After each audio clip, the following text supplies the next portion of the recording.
Hey, folks, this is Joe Beatar, host of the Hunting Matters podcast, brought to you by Houston Safari Club Foundation. Before we get started this week, I do want to do a special shout out to you guys, to our listening and viewing audience.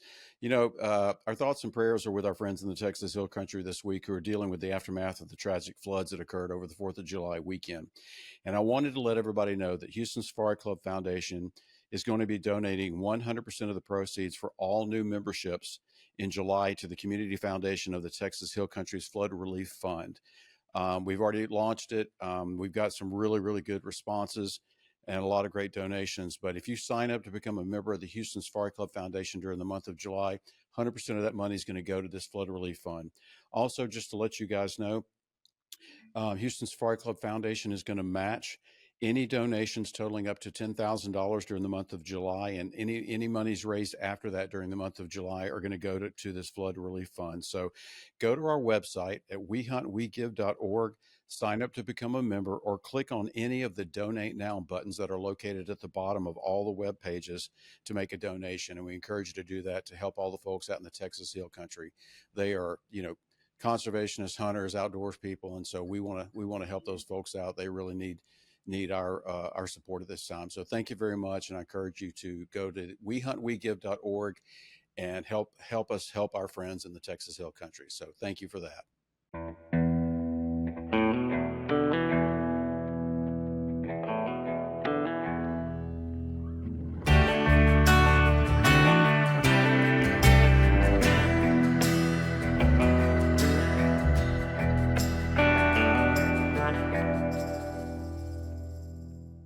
Hey, everyone. Welcome back to Hunting Matters, brought to you by the Houston Safari Club Foundation. We appreciate you joining us again this week.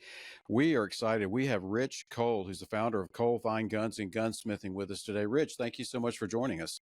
Thanks very much for having me, Joe. So what are you up to today? It's been a busy time. I'm back down in Naples here. Been working at the bench the last few days because we've got a big part of our crew out at the Cardinal Center in Marengo, Ohio, for the SCTP National Championship. And of course, we've got one of our gunsmiths and two of our sales and administrative people out there helping out those young folks. So I'm sure they're having quite a time of it. They've got about somewhere in the neighborhood of 4,000 young people shooting for 10 days out there. So. Wow. I want to dive into that here in a little bit. Let's start back, Rich. Take us back to the beginning. What first sparked your interest in gunsmithing as a young man? Honestly, I was a city kid that grew up in Washington, D.C., and just like many young boys of the era, just thought guns were the coolest thing that there ever was. And had very little opportunity as a very young man to be involved in any of that. But by the time I was 9-10 years old, I had pretty much set my sights on becoming a gunsmith, much to my father's disdain. But in any case, I went through the normal young person's kind of changes and things and interests. And when I was, I think I was 19 or 20 years old, I was fortunate enough to get hired by Beretta USA as their first gunsmith apprentice. That's awesome. And that was back in what, the late 70s? That was 79. Yeah. 1979. How did that experience? I mean, I guess you went in wide-eyed, going, "Oh my gosh, there's a whole new world for me." How did that experience shape your approach to your craft today?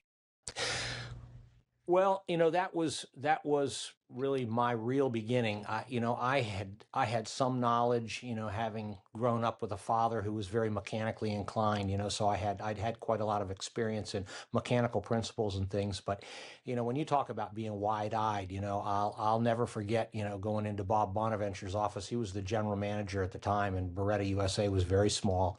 And he apologized to me and told me that, that he would hire me on as a gunsmith and they'd train me up as a gunsmith, but they could only pay me $5 an hour, and it would have been, they could have told me $100,000 and it wouldn't have been any different. I was so excited, and so, my perspective was, I was completely eager and wide-eyed and, 100% dialed in that I would do anything, to maintain that opportunity, because I just saw that, as a chance to truly learn the trade, from a company that really has done it all. You think about Beretta, they've been in every aspect of the firearms industry.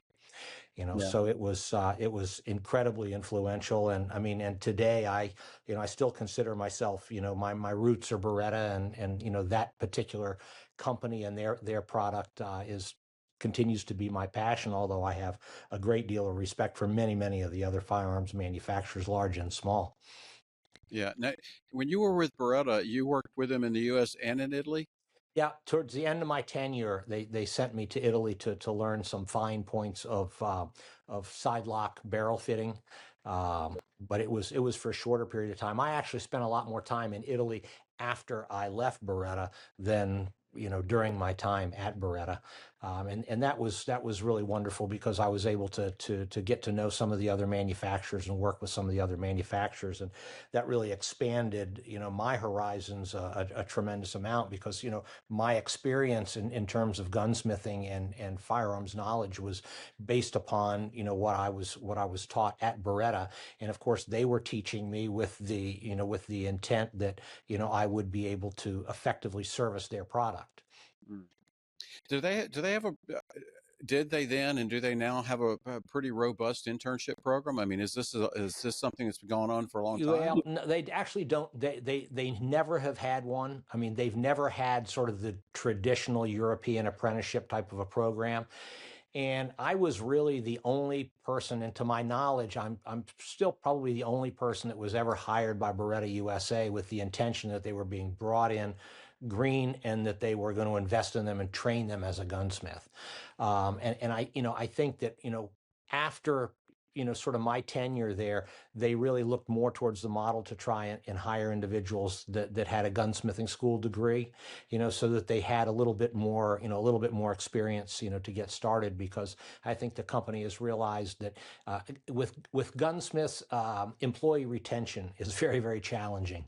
Right. It's the nature of the beast, really, and Hunting Matters is sponsored by Bass Pro Shops and Cabela's. Under the visionary leadership of founder Johnny Morris, Bass Pro Shops and Cabela's is leading North America's largest conservation movement. Together with their partners in conservation, they're positively shaping the future of the outdoors through donations, grant making, and advocacy. The 501c3 Outdoor Fund raises funds to support conservation efforts by activating more than 200 million passionate sportsmen and women, rounding up their purchases in Bass Pro Shops and Cabela's stores and online. Visit basspro.com or cabela's.com today. Do I'm obviously not a gunsmith, and I think a lot of our viewers and listeners don't really understand the training that's involved other than the practical day-to-day training. What does it take to become a gunsmith? um, well, I'll say it tongue in cheek and say you've got to be a half-ass welder, a half-ass machinist, and a half-ass carpenter. And you put all those things together, and you kind of come out with a mold for a gunsmith. But it really is a trade where the the best gunsmiths, in my opinion, and a lot of our subject matter today is going to be, again, my opinion, and I maintain humility that there are a lot of people out there that know a lot about things that I don't know anything about. So I'm going to try and stay in my lane. But in my experience, the best and certainly the most successful gunsmiths that we would point out are individuals that have specialized in an aspect of their trade. Because gunsmithing if is very much like, think about an auto mechanic from that standpoint. The auto mechanic needs to understand the engineering principles of the type of vehicle that he's working on, and there are so many different types of engineering designs. And due to the complex nature of the designs and their idiosyncrasies, it's pretty much impossible for one individual to have true mastery over all of the different concepts that are utilized. And that's why if you have a BMW, you take it to a BMW specialist. If you have a Ford F-250, you take it to a guy that loves Ford F-250 pickups. And I think that in guns that's the same thing. If so there's probably nobody better in the country to work on a Beretta 680 series gun. I did an interesting count today, and I estimate that in my career I've worked on somewhere in the neighborhood of 30,000 Beretta 680 series shotguns. So it's one of those things. If you do something enough, you don't get pretty good at it. You're probably in the wrong field. But in any case, those were the guns that I did an enormous, enormous amount of work on. If someone came to me with a 1911 pistol and said, "Hey, Rich, can you accurize this 1911 pistol for me?" I would say, yes, I probably can, but I can't do it effectively because I would have to go back to sort of the beginning and learn about what the idiosyncrasies are and what the principles and specifics are for that pistol in terms of, lapping the slide to the frame and fitting the barrel hood, et cetera, in order to do that. Well, there are guys that have specialized in that and are already doing that. So I think that when it comes to, learning the gunsmithing trade, you kind of have to take a deep dive into a certain number of mechanical designs of guns and really get to know them real well. Identify the parts, identify how the parts fit, understand the mechanical principles of how that system works, and then start working on some of those in terms of the broken ones so that you can evaluate, what needs to be changed, and then on top of that, if you move back in gunsmithing, because it's changed a lot, Joe. Today when we talk about most of the guns that are used, for example, in clay target competition, Cole Gunsmithing, our business is really built mostly around sporting clays. That's where the growth is. That's what's kind of going on today. Most of those shotguns that are built today are industrially produced, and so the parts interchangeability is very, very good. If you go back 25 years, you find out some of those guns, the Browning Superposed and the early Krieghoff K32s and the Beretta BL series, those guns didn't have completely interchangeable parts. So there's a higher level of finesse and understanding now how to work on those older guns than a gun today that you take a bad part out and put a new part in. So in the to make shorten my long story up here a little bit, to become a gunsmith, if an individual is going to be a well-rounded gunsmith, he's going to have to understand a little bit about parts fabrication, lathe, mill, grinding work. Going to have to understand a little bit about metal finishing processes, metallurgy as correct selection of material is concerned, and then the heat treatment of that material to its particular application. And then of course you have the other side of that, which is all of the woodworking, and understanding, how to correctly, work with wood, make repairs. If an individual is going to make stocks, there's quite a lot to stock making. Certainly that's almost a trade inside the gunsmithing trade of its own specialty. Right, right. Do you have a personal preference working on legacy guns or the newer models, or? Um, I am trying not to do much mechanical work anymore. Really, I'm almost 70 years old. I've been at this now for 45 years. Our company is just celebrating our 40th year anniversary this year. I am trying to spend more of my time working with my gunsmiths and passing on my knowledge. And the actual work that I'm doing physically at the bench is custom stocking, building custom stocks for competition shotguns.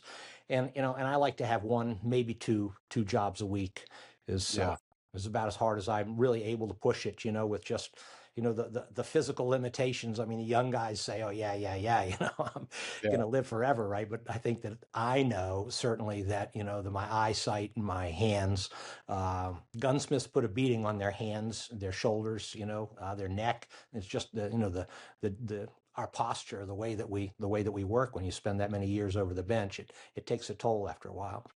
yeah. You know, in some areas, I'm curious to know, in some areas you see a shrinking amount of experts and artisans. I call what you do art. Do you see that being the case for gunsmithing? Is it harder to find people who are interested or people who want to learn? Um, it, yes and no. It's very interesting because recently, um, we've run across some young men that have a tremendous interest and aptitude and work ethic that are getting into the trade in the apprenticeship type of a training system. Um, on the broad scale, I would say that, like many of the trades, you probably have more skilled people retiring out, certainly, than you have coming in. And I think that in our sector where we work on fine shotguns, I see fine shotguns. These are legacy type pieces, and they're going to be desired for many, many years. I mean, they're not going to fade by the wayside like some of the other, how do we say, more pedestrian guns are, that are just utilitarian types of firearms. And so I think that there's going to be a continuing demand for gunsmiths that are able to work on fine shotguns. Um, you know, in that we've seen some, I say we've seen some young people come in that are skilled, and frankly, we don't need a whole lot. We don't need a whole lot of people. This is not a huge industry, but we need a decent number of qualified, individuals. Um, I think that the downside of what we're seeing is that and again, I could be missing something here, but from my knowledge, the traditional gunsmithing schools, their curriculums have been very, very soft on fine gun repair. The gunsmithing schools have been great in terms of like a 2-year college.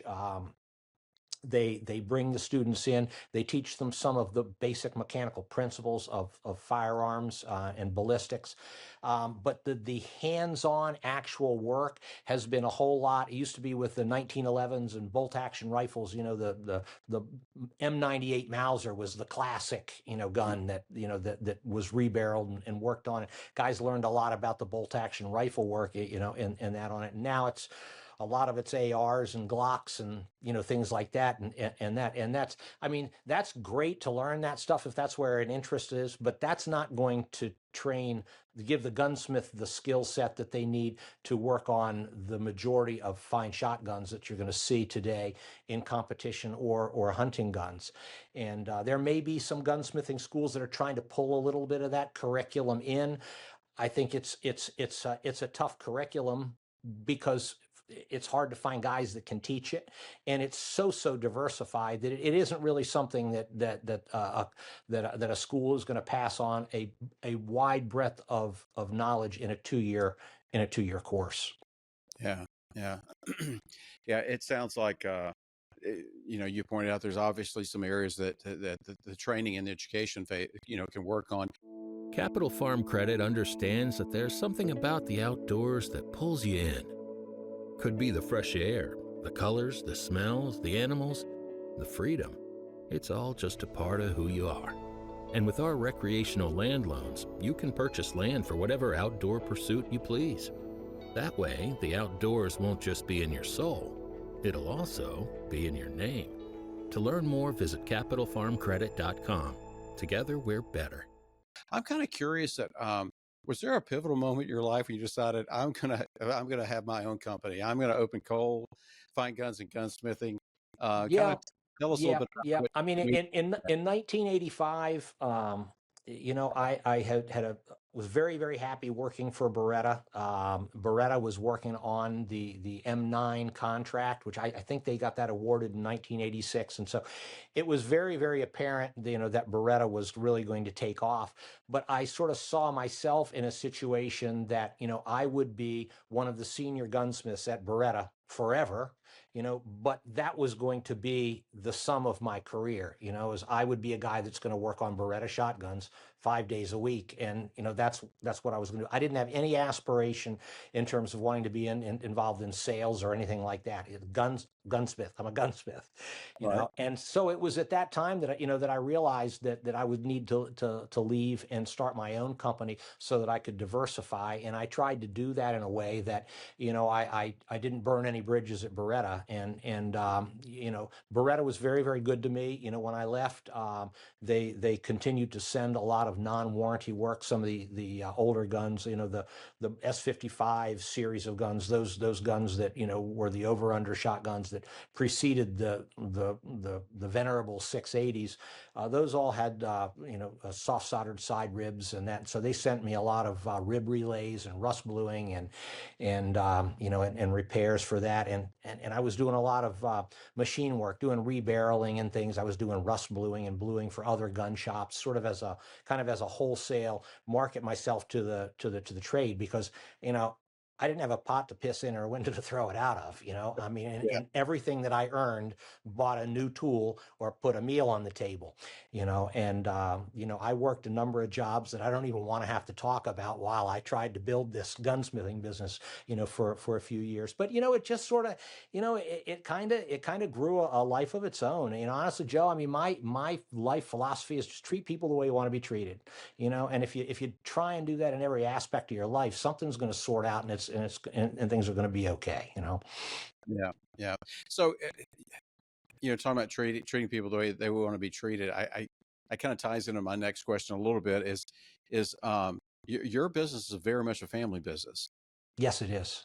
So Yes, it is. yeah, I think you work with your wife and your son. How's that impacted your business and your vision for Cole?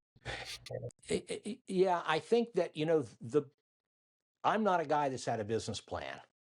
I'm not that way. And I seriously say, my little line is that people will pay me really good money to work on their guns. Okay. Nobody would pay me a dime to run their business. Okay. I mean, I am a schooled by the school of hard knocks, businessman. And so, my wife and I really have just developed the business along sort of the common sense path. I mean, look at where the opportunity is. Let our customers tell us what they want. When we start doing something, if it's successful, then continue to move in that direction. If it's not successful, if there isn't a demand for it, then kind of stay centered. And I think the foundation for all of our gun sales and the way that the company has grown has been service. It's been let's provide people good service in terms of, if you buy your gun from us, you're always going to get a priority level of service on any repairs or service that you need for it. And so we're a company where we're gunsmiths first and gun salespeople second. And of course, having my wife is absolutely the brains of the operation. Most people like her a lot better than they like me. And I have two very, very talented sons. I mean, my youngest son, Brandon, has been working at the bench. He's 31 years old. He's been at the bench over 10 years, working with me. My oldest son, Larry, runs his own business called Cole Machine, and he's located in an industrial building near the main location. And he was doing gunsmithing work and came to me one day and said, Dad, I'm just far more interested in the fabrication than working on these greasy old guns. And, so he is a crackerjack CNC guy. And, he runs a successful machine tool company where he primarily builds our upgraded parts, for repairs. And that he makes all of the choke tubes that we use on our performance guns and locking bolts and yada yada yada down the line. Having a son that's doing gunsmithing that I can trust, and then a son who can fabricate parts, has been incredible for me, because it's allowed me to be somewhat creative. And a lot of the Cole Pro type guns that we do, where we take the Berettas and we upgrade them with mechanical parts and cosmetic things. My son Larry is the one who's done a lot of the engineering on those parts to determine what they need to be. And, our custom stocking program, he does all the CNC work, for that, which there's no way that I could do that. That is a specialized skill set that is outside the gunsmithing business. Yeah. It's good to hear you say that, your attention and focus is definitely for your business, definitely on service and support of your clients. I think probably my favorite gun shops, my favorite archery shops to go in, it's always that little extra, hey, you got a problem, come back, we're going to take care of you. And I think that's missing a lot, not only in this industry, but in society today. It's the old days of expecting full customer support. So Right, unfortunately, it's kind of right, right. gone away in a lot of aspects of our business lives. But is there anything else that makes you guys kind of stand apart that you're really proud of? Well, I think that one of the things that we understand, and I drill this into my customers all the time, we're in the entertainment business. Hmm. We're not a commodity. Nobody needs anything that we have. I mean, they may think they need it, right? Yeah. But nobody needs it. It's all a matter of some level of enjoyment or recreation. And so understanding that, we need to take the unhappy situation where the customer has bought a gun from wherever and they're having a problem with it and they're frustrated and they end up in our lap, we need to try and turn that around for them and provide them a level of service that they don't hate the experience of, I should have bought golf clubs instead of a shotgun, and I think that all of my employees and myself, we all talk about that on a regular basis, to try and put ourselves in the position of the person that's on the phone that's having a frustrating experience, because it is. I mean, I, as a consumer, I want to call somewhere. I want to have someone pick up the phone. I want them to be courteous. They don't need to fall over backwards, but they need to seem a little bit enthusiastic about what's going on, and they have to seem willing to try and make the effort.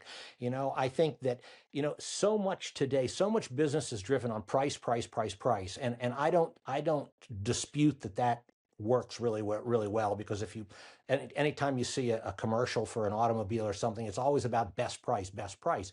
Everybody wants to get a good deal, but how about the service? How about the service? You can get a great price on something that requires some service and then end up with a real headache, and like you say, the archery shop, the gun shop, wherever it is, you want to go in, you want to feel as though you've been treated respectfully and that you've been given a fair price. I can't I can't sell the gun at 5% over my cost and give good service. I can't run a business like that. It's impossible, and so we really do appeal to people to understand that we really, really want to give you good service, but we also have to, you can't beat us up too hard on the price. We've got to make a fair profit in order to stay in business and to be available for you with the skilled people. I'll tell you, our people, they don't think so, but Cole Gunsmithing employees are some of the highest paid people and best benefited people, in our industry. And it's because we want to retain good people, and, that costs money. And, at the end of the day, you've got to show a profit in order to do it. And if you ask my wife would say, well, where is the profit? So, I'm almost 70. I'm still working, right? Yeah. I don't think you're ever going to stop working. Well, I'm making adjustments, Joe. I'm making adjustments. It sounds like you got a plan. Hunting Matters is presented by Copandero Indoor Archery Pistol and Rifle Range, your premier indoor archery pistol and rifle shooting destination. Located in Oak Ridge North, right next to the Woodlands, Copandero offers two 25-yard pistol ranges, a 100-yard rifle range, and a 25-yard archery range. Whether you're honing your skills or just starting, Copandero has everything you need, including rentals, classes, a retail store, an in-house cafe, and a VIP lounge. Join Copandero today for an unmatched shooting experience. To learn more, go to copandero.com.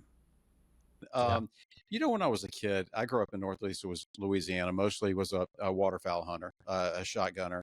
And there was a you talking about your business and your focus on customer service and that sort of thing makes me think about back to the old sporting goods store that sold decoys and shotguns and shells and everything you needed. And you'd go in there after the Saturday morning hunt in your hunting gear, and there was a fire burning. Guys were sitting around having a cup of coffee, and the wet laps were laying on the floor. And it's that kind of harkens me back to those days of I'm envisioning your place, your shop, your place is someplace where people like to show up and hang out. We absolutely do. Our shop in Harpswell, Maine, that's the location where people who would say, who in their right mind would put a retail shop here? Because it was kind of my homestead when I was when I was a kid, and I had family that had moved there and everything. It's sort of off the beaten path, but it's the old building, it's the old place, and the guys would come and hang out. And we actually used to have a spittoon in the corner when people chewed tobacco. We welcome people, in our shop in Naples. We have easy chairs, for people to come in and sit down, and, they can come in and they can sit down, their magazines, they can pick up magazines. We've got a cappuccino machine, we don't have any alcohol, but we have, we have a coffee machine, and we love to have people come in and visit. We ask people to be respectful, with regards to, not monopolizing time if someone's busy, but we've got guys that'll come in there and they'll come in and open up a magazine and have a cup of coffee, and they'll just sit there for an hour and they'll use the bathroom, and down the road they go. And it's kind of, I'm happy to have a place where people feel comfortable to be able to do that. Yeah, yeah. So you guys are tell us about this expansion into Texas. Well, yeah. So we're at the NSC, and we started at the NSC four years ago. And we had a single unit, and that unit during a shoot was those units are like 20 foot by 30 foot, so it's a small space, and we had 100 guns in there, and it was cut in half because the back half was a little gunsmithing studio area for us to be able to do repair work, and it was embarrassing. I mean, there would be so many people in that shop, and it was, COVID came along, it was awful. So we ended up negotiating with the NSC, and we were able to get a unit that was actually a triple unit. And so we moved and we did a build out, and we moved into the triple unit 2 years ago. And that unit has, 2 bays of retail, 1 full bay of gunsmithing. And we've outgrown that to the point that we've doubled the whole facility. So now we have 6 units, in one of the strip mall buildings there at the NSC. And, again, we've really built a gunsmithing facility that sells guns, and we employ 2 full-time gunsmiths there and 2 administrative people. I've got a line on a 3rd gunsmith to move in there because it's Texas. You guys love guns in Texas, and at the NSC, it's a wonderful place because we do a lot of custom work, and with the custom work, it's really advantageous for the client to be able to shoot the gun while you're working on it. When we're making stock adjustments or things, we make custom stocks. One of the biggest pieces of our business and things that we can do that we've kind of got the corner on is we buy shotguns from Beretta, from Zoli, from Blaser and Perazzi with just a headed block of wood on the back end. So it's a finished gun, but just a block of wood on the back end. And then we fit the client for the specifications of how that stock needs to be shaped very, very specifically. And we do the woodwork to make the stock. And we like the customer to be able to shoot the gun before we finish it. We want to validate that the dimensions that we think are correct actually has that shooter shooting where they're looking. And we've been doing that in Naples, Florida, because that is just, that was the shop where it really makes sense. And of course, we do that in Harpswell, Maine as well. In Naples, Florida, we don't have any place for the client to shoot the gun. They've got to own the gun and, sell it to them. They take it and they shoot it for a while, and then they have to return it. At the NSC, one of the reasons we made the expansion is we want to start doing that kind of stock work there on that location. So theoretically speaking, a person could come in, have their fitting done, come back in a few days, have their gun in the white, ready to go. They can go out there on the course with one of our gunsmiths and shoot, and we can validate what needs to be done to the gun. We can take it right back into the shop, make the adjustments, and they can go right back out again. So when they leave, they know they're leaving without their gun, but the gun is going to be perfect for them because they've already proven that to themselves, that the gun shoots where they're looking. And very interestingly, Joe, one of the things that's always surprised me, and there's a lot less of it now, and it's due to good education, good forums, good information that's getting out there. If you bought a rifle and you were going to go hunt pronghorn antelope, and you put a scope on it and they set it all up for you and they bore sighted it, you would absolutely take that gun out and you would shoot it, and you would know exactly that gun is sighted in properly at the given distances before you went to hunt your pronghorn antelope or your moose or your bear or your whatever it happens to be, right? So many shotgunners will buy a shotgun and they just take it out and they go shoot clay targets that they go on a hunt with no idea where that gun is truly shooting. And I think that it's just sort of the mistaken concept. Well, it's a big swarm of pellets, right? How much can it matter? Well, it matters an enormous amount. And it matters especially when you're starting to get into more challenging shots. Like in sporting clays, it's very, very competitive now, and shooters are shooting smaller gauges. These folks are shooting 60, 70-yard targets at times. It's very, very important that the gun truly shoots where you're looking. And the only way to know that is to do some experimentation and to learn how. A lot of people use a pattern plate that works really well in some circumstances if you do it correctly. shooting live targets and having a skilled individual watch your breaks, they can tell you, whether you're right, left, high, or low. And that is such an important thing for a shotgunner, for anyone that wants to be able to do well, is that they need to understand where the gun is shooting. And if it's not shooting where you're looking, then you need to do something about it. Yeah, that's a very valid point. I'm glad you brought that up, because I think, like you said, your description was accurate. The misperception that there's a whole bunch of pellets going out, Right. I'm going to hit whatever I'm shooting at. I host a couple of weeks of turkey hunts during spring turkey season here in Oh, yeah. Texas, and Sure. we make it mandatory. You have to go shoot paper targets, Yeah. and we Yeah. need to see you do it, because nobody likes to injure birds. No, that's right. That's not responsible. No, and so we found, I'm going to tell you, probably 95% of the time, guys come in camp and they're like, "Oh, my gun's good. We're good to go." I'm like, "No, we're going to go shoot paper." And the ranch manager we work with insists on it as well. And sure enough, there'll be at least one out of five that it'll be off. I'm like, "Okay, Yeah. let's tighten this up. Let's fix this." Make But some yeah, adjustments. Yeah. Yeah. yeah, there's that assumption. I'm shooting shotgun shells, so I'm going to hit everything in front of me, especially if you're shooting at 20, 25 yards, 30 yards Right. for turkey. Right. Hunting Matters is presented by DEA Ranch. Are you looking for the ultimate South Texas hunting experience? Then look no further than DEA Ranch. DEA Ranch offers some of the best whitetail and exotic game hunts in South Texas year-round. Whether you're looking to fill your freezer or put that next hunting memory on the wall, their professional guides are focused on ensuring each client has a memorable and exciting hunting experience. DEA Ranch offers guided hunts, professional staff, chef-prepared meals, trophy preparation, and more. To learn more, go to dearanch.com. That's dearanch.com. So you guys are a proud sponsor of the SCTP Nationals and a lot of other youth shooting programs. Why is supporting youth hunters so important to you? That's the future. Yeah. That's the future. Those kids are our future in every respect, that we look at. And I think that, in recent years, and it's very apparent now, the division that we have, in our country, the political and the political divide, the ethical divide, the people's principles vary so much. And there's so much pressure, so much negativity about firearms, and I think that I am a firm believer in the Second Amendment. I'm a constitutional conservative from that standpoint. And I believe that I have sort of a social duty as a citizen to do what it was within my framework to be able to help somehow. And I see that these young people that are shooting.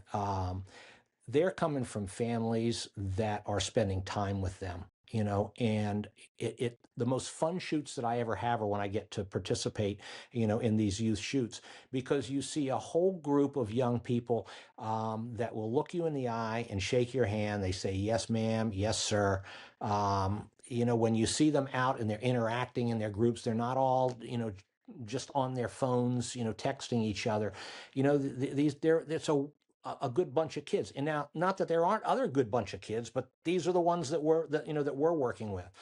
And I feel as though that the coaches and all the people that are involved in hunting and clay target sports, they're primarily very, very good people, and it's good experience, good life experience for these kids. And so for us, with sort of with Team Cole and some of the sponsorships, we're just trying to help out, to get these kids to be able to participate. Some people would say, "Well, you're feathering your own nest." Well, not so much, really, because the reality is that, these kids will shoot for a few years and they're going to go off to college, and in college they're doing their things, and, then they're going to go off and get married. They're going to have children. They're going to be, maybe they'll remember 30 years down the road that Cole Gunsmithing gave them a helping hand at a shoot sometime, and they'll come back. But, that's not a good, that's not a good business plan. It really is a matter that it is just so much fun, to work with these families. And and to be able to help out. And honestly, it doesn't take that much, sponsorship. You spend a few $1,000 a year, to help out with that stuff. You do a little bit of discounting on their guns and their gear and the services that they need. And, try and be there and smile at them and encourage them. One of the things that's really cool about Team Cole is it's been a thing that, it's just an informal thing. A lot of kids, we probably have 200 kids that are members of Team Cole, and what it really does is it connects them when they go somewhere and they travel, because a lot of the youth shooting is they're actually traveling to shoot. They go somewhere, I don't know anybody there, but you know what? There's a kid with a Team Cole patch on their vest. I can go over there and say hi. I'm in the clique. I'm in there. So socially, it's a comforting thing. So Yeah. I agree with you because we host an annual, it's more of a fun shooting thing. We host an annual sporting clays tournament when we host, we comp the fees and everything for a couple of youth teams here. We work with 4-H shooting teams and school shooting programs and things. And I gotta tell you, you and I, we were raised in a different era, but so I shouldn't be shocked when I see it. But when you see these kids come out and they've got their vest on and they're yes sir, no sir, very polite. Yeah. Can we help? Do you guys need us to haul something somewhere? It just makes me feel good for the future of America when I get to interact with those kids, because they're just what was expected of you and I as we were kids. It's not expected as much anymore. And when you get to interact with those people, you're like, those are good kids, good men and women. Yeah. It's a feel good thing for me and for my people. Yeah. I see. So I moved to Houston about 11 years ago, and at the time in San Antonio, where competitive shooting's a big deal now. It wasn't when I first came to Houston, or when I lived in San Antonio, but I came here and it's like, in San Antonio at the time, it was like, which golf tournament are you playing in? And now it's here, which sporting clays tournament are you shooting in? And so I've seen the sport grow, and I've seen these youth shooting teams especially grow. We have a grants program that we do, conservation grants and shooting sports grants, that sort of thing. And we get quite a few requests to, hey, can you help our youth shooting team? And that's really cool. It's usually kind of gets a thumbs up all the way around from our board of directors when we do that at the high school and the collegiate level as well. Sure. And it's just cool that, like you said, it's cool that you're seeing these kids. I call them kids because I'm an old man too. These students that are getting involved, in something besides. Don't get me wrong, I was a Call of Duty player when I was younger, but that are not sitting in front of the video game, console or the television or the phone. Whatever. Sure. No, that's right. It's real. It's outdoors, and it's a sport. It's a team sport. It's an individual sport. And it's the responsible use of firearms, and I really believe in the whole concept of networking. One kid is a shooter and they're a responsible user of firearms, and they're in a conversation with somebody that's just running guns down, and maybe they have a different take on it. Maybe they're able to say, what, there's more to it than you understand, and maybe open your eyes and take a look at something. And, if we want to change town hall, we got to start in our own front yard, Yeah, and I think one of the things that it gets overlooked sometimes, it's a socialization tool as well. I mean, our society and our young adults through the pandemic and through these other things, phones and tablets and et cetera, the social skill set, is eroding away. And I think these students getting to interact with each other and other teams, and when they do mixed shoots where there's adults as well, they're teaching a very, very valuable skill set about how to relate to other human beings. It's sad for me to hear my own self say that, but it's a great, like you said, networking socialization tool as well. Yeah, and I enjoy the women as well. In terms of shooting, we have a lot more women coming into the to the shotgunning sports, and and women are great to to teach because they don't have a whole lot of preconceived notion, and this is one of these things we're talking these days about, men in women's sports and all this. When we're shotgunning, that's a level playing field. Right. I mean, we've got gals out there that can shoot the pants off of some of the guys, and it's so empowering for the female in traditional Western culture to be so capable and competent with a firearm, because it's always been such a guy thing, and I think that we're changing the view on that a little bit. Yeah, absolutely. Nobody wants to imagine an emergency on a hunting trip. But when the unexpected happens, you want the team of medical and security experts at Global Rescue to be there for you. Global Rescue Operations Centers are staffed by experienced personnel, and you'll always speak to an expert on the first call. Global Rescue provides unparalleled capabilities to transport members to the hospital of their choice, not just the closest. So trade what ifs for peace of mind with convenient travel services designed for the unexpected. Learn more at globalrescue.com/huntingmatters. I'm going to ask you some questions that are, the old term, no question, stupid question. But we have, myself included, we have listeners and viewers for the podcast that are at all skill sets, beginners, they're looking at getting into it, whatever. You guys put a strong emphasis on annual service. So why is regular maintenance so, with the shotguns, why is the regular maintenance so critical, even for the casual or recreational shooter? So I don't want to take the annual service out of context. That's just a term. If you have someone that doesn't use their gun very much, they don't need the annual service, which is a complete disassembly, clean, and lubrication inspection put back together again. If you get the shooter that shoots a reasonable amount, it's like driving an automobile. If you don't change your oil every 5,000 rounds, if you don't get your tires rotated, so on and so forth, eventually that's going to catch up with you. Your vehicle is not going to perform as well, and it's going to cost you more in the long run. And a firearm is a tool. It's a mechanical object. It's the same kind of situation.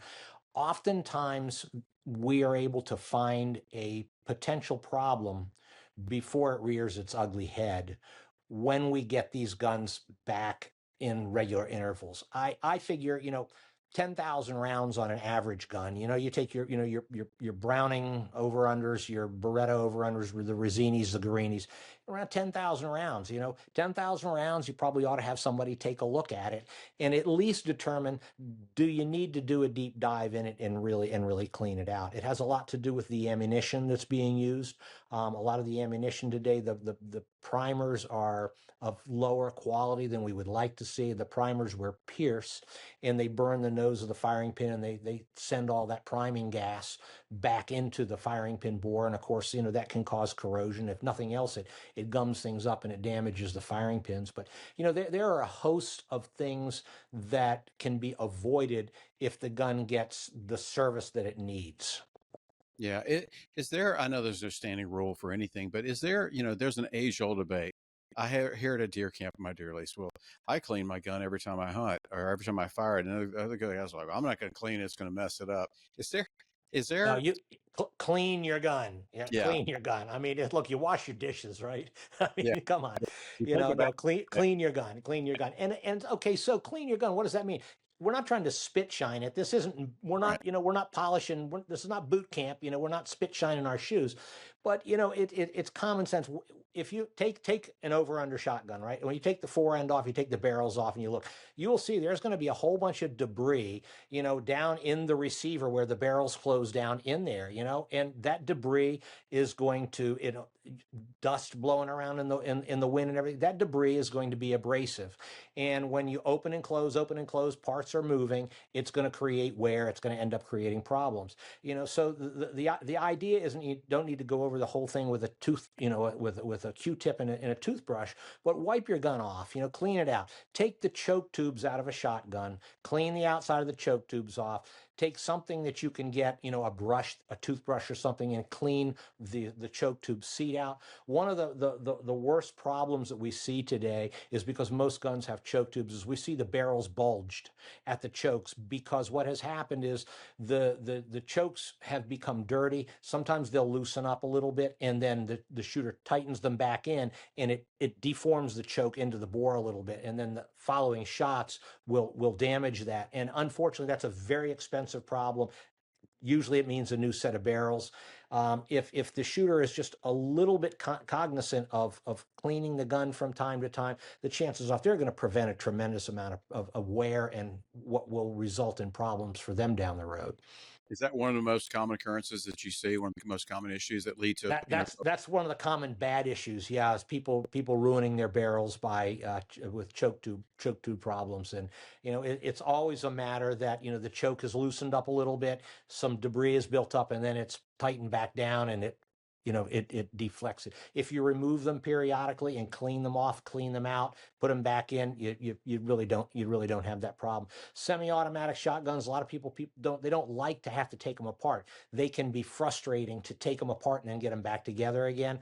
Now there's so many YouTube videos and things in there that will walk you through the steps of doing this stuff. They don't have the same excuse. You and I had to get a book. We had to look at the pictures. I had to go to the library. Yeah, I mean nowadays there's it's all online to show you how to do all this stuff. Yeah. Every time I have a weekend honeydew, I'm like, if I don't know how to do it, I'm like, well, let's look it up, figure it Yeah, out. that's right. That's right. Absolutely. Are you looking for an investment that goes beyond the ordinary? Wildlife Partners is the nation's leader in breeding and consulting for the exotic wildlife industry. When you invest in wildlife, you're not just acquiring a 100% tax-deductible asset, you're playing a vital role in the conservation of endangered species. Do you own land? You can turn your ranch into a profitable wildlife-driven business. And even if you don't own land, that's no problem. Wildlife Partners offers unique opportunities for non-landowners to invest in conservation while enjoying significant tax benefits and potential cash flow. So let's talk about shotgun fit. Again, some of our listeners and viewers are new to this sport or have only been doing it for a while or never at all. How important is proper custom fitting to performance? So take custom aside. It doesn't Okay. necessarily have to be custom. It Okay. has to fit. Okay. If it doesn't fit, you're not going to shoot where you're looking. Okay. And fit is determined by the shooter's anatomy, the shooter's body mechanics. How do they stand? What is their posture? How are they holding the gun?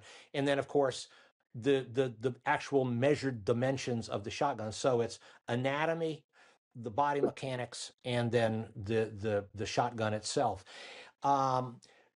Oftentimes we can't. I would never build a custom stock for a brand new shooter, okay? Because they haven't developed the mechanics yet for us to be able to determine truly what the fit is going to be. We're just going to kind of make a pretty good educated guess as to what they think they need. That is not deserving of what it costs to have a custom stock produced.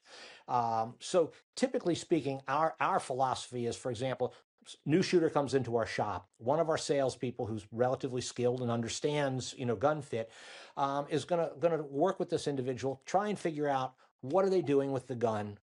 So what's going to meet their needs, introduce them to a basic few guns, and then watch how they mount the gun. They're going to help the individual with their gun mount. They're going to help try and correct them a little bit in order so that the new shooter understands a little bit about the posture. And then we're usually going to take their phone and take some pictures of them and give them their phone back and say, this is what you're supposed to look like when you're holding the gun correctly.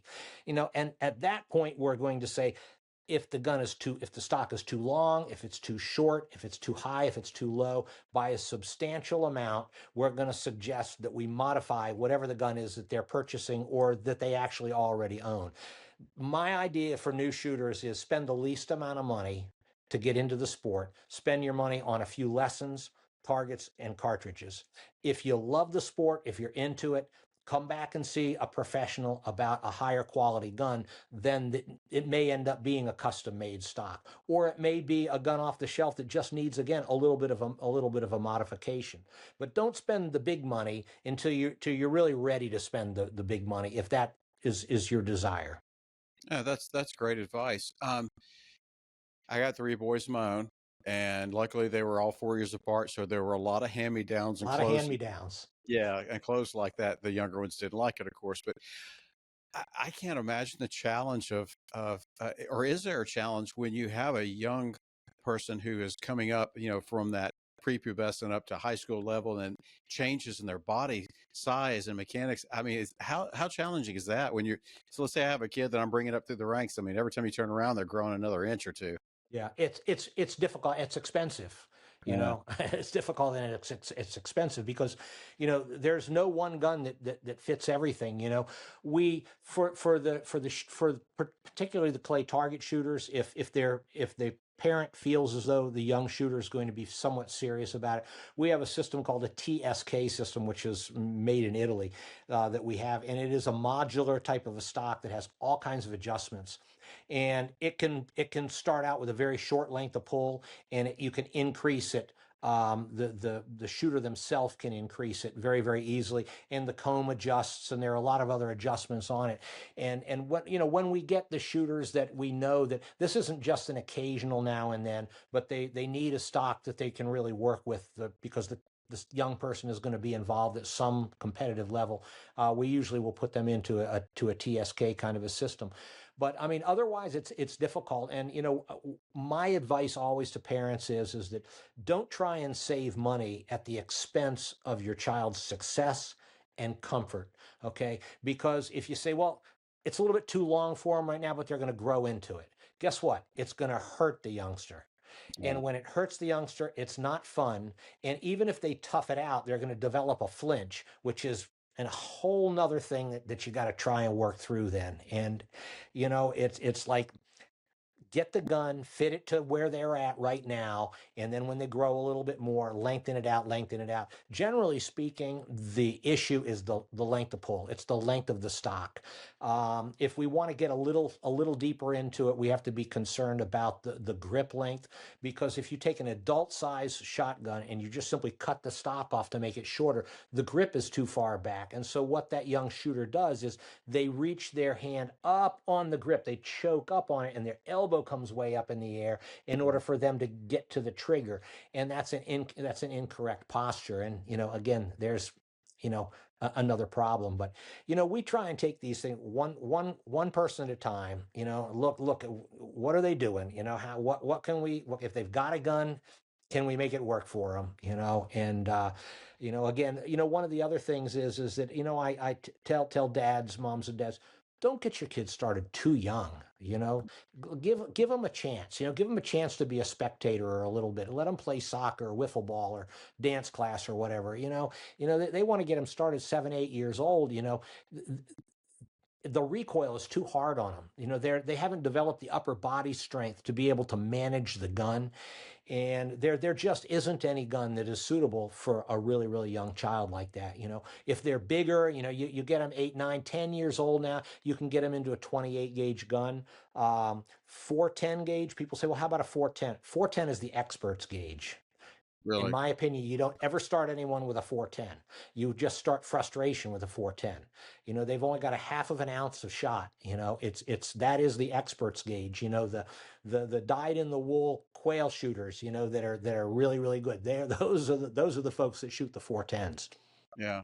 My first gun was a single shot 410. Of course, I was shooting squirrels and rabbits with it. That's right. Yeah. It was my grandfather's 410, single shot, break action, and I still have that gun, still love it. Yeah. It's so funny because I've hunted and shot sporting clays with some guys who are really, really good shooters. A couple of them were, Olympic qualifiers back in the day, and we'll go into a field and they'll break out a 410 and limit out before half the other. Oh, absolutely. Yeah. It's And the old saying, when you really get down to the brass tacks, it's the Indian, it's not the arrow. Yes, exactly. Absolutely. You can spend any amount of money, is not going to buy skill. Right. You're exactly right. In the heart of nature, give your deer the nutrition they deserve with Record Rack deer feeds. The premium feeds support antler growth and overall herd health. Whether you're a wildlife enthusiast or a dedicated hunter, Record Rack deer feeds provide essential nutrients for a thriving herd. Choose Record Rack deer feeds for optimal deer nutrition. Visit recordrack.com to learn more. So, Rich, what trends are you seeing in the shotgun and the shooting industry that you're excited about? Anything new? Anything? We are seeing more people with the awareness that gun fit is important, and of course that's good for our business, and it's good for retention of customers, because if people are shooting a fitted gun, they're probably shooting a little better, they're enjoying it more, they're going to stay in the game. That's good for our longevity. We're seeing more push into the small gauges in the in clay target shooting, and that's really neat, because the shooters are, they travel, they shoot a 12 gauge event, they've traveled a ways, they want some other events to shoot, so they're shooting the small gauges. Also, some of the shooters are shooting small gauges because they're tired of getting beat up with the 12 gauges. Those are trends. We're doing some multi-gauge sets now, like 1220, 1228.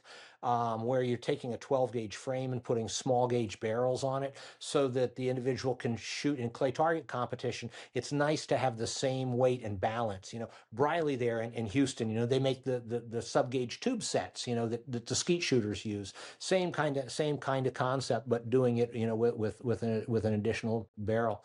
But we're having a lot of fun with it, and just, the growth in the sport, having an administration that is taking some of the heat off of us, from the political side of things is is exciting because, most of the folks in our industry are good people. We're not the problem, and, we'd like to be able to run our businesses and do our jobs without, how do we say, scrutiny that is beyond what is reasonable. Right, right. Amen, brother. I hear you on that. So what's next for Cole? What's next for Cole Fine Guns? You guys got anything? We're just, we're going to get our Texas expansion, finished. I mean, that's pretty well done now. The guys are actually moving into that. And we're still continuing to work really, really hard on the CNC technology for the custom stock making.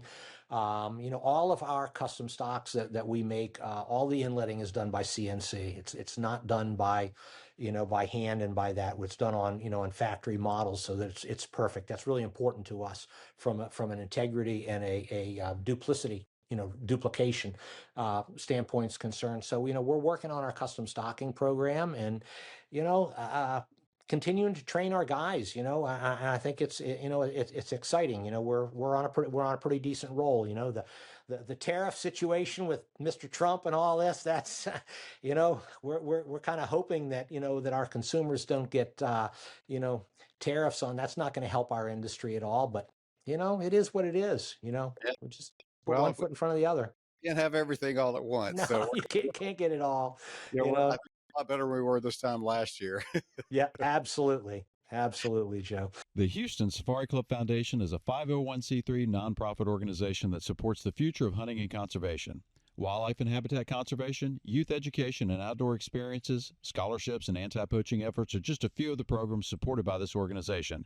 Monthly events, an annual convention, award-winning publications, networking opportunities, and valuable resources for hunting knowledge are just a few of the benefits of being a member of Houston Safari Club Foundation. If you're searching for a group of people dedicated to protecting the future of hunting, look no further. Join Houston Safari Club Foundation today at wehuntwegive.org or call 713-623-8844. Lastly, Rich, I won't take in too much more of your time. Lastly, if there's somebody watching or listening to this and it's a young person, they're thinking about getting into gunsmithing, what advice would you have for them? Learn all you possibly can and understand that you know very little. So if you can get hired, if you're a young person and you're saying, I'm ready to go out into the trade, go into it with a lot of humility. Go into it. You will be well accepted, and someone will take you under their wing and spend time and energy if you have a work ethic and if you are humble. If you go into it and feeling like, I went to gunsmithing school, I've this, I've that, I've the other, people in our trade don't like that. I mean, the old timers are the guys that know, we've been in the pits, we've worked really, really hard for a lot of years for relatively little financial compensation. I mean, when you take a good gunsmith in this day and age, what they're compensated financially is not relative to the level of skill. And I think that showing that individual some respect, the new protege that comes along is going to go an awful long way and going to open a lot of doors for them. Sage advice. Folks, Rich Cole, the founder of Cole Fine Guns and Gunsmithing, please check out their website. It's Cole Gun, that's COLEGUN.com, real easy to remember. Rich, it has been an absolute pleasure having you on the Hunting Matters podcast this week. Thanks very much for having me, Joe. Great luck down there in Houston. You've got a great club down there. Thank you. Appreciate it. Folks, we'll see you next week on Hunting Matters, brought to you by the Houston Safari Club Foundation. Have a great week, and we'll talk soon. Hunting Matters is a Houston Safari Club Foundation production. Please rate, review, and subscribe wherever you listen to podcasts. For questions or more information, email us at info@wehuntwegive.org.